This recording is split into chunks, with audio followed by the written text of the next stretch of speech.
أعوذ بالله من الشيطان الرجيم.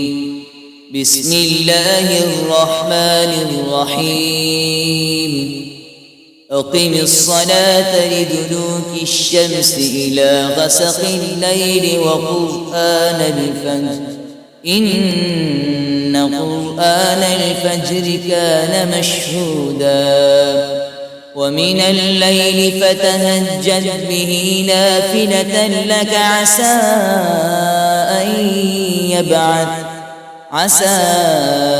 أن يبعثك ربك مقاما محمودا وقل رب أدخلني مدخل صدق وأخرجني مخرج صدق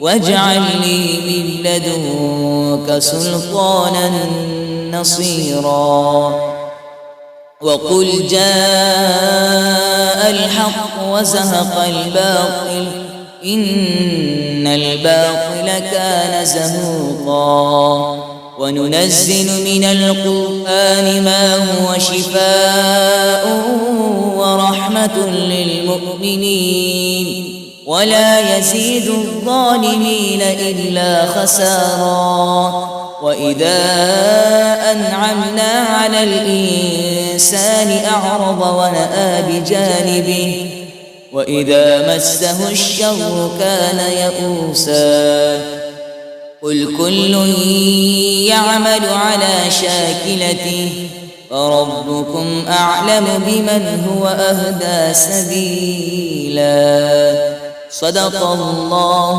العظيم.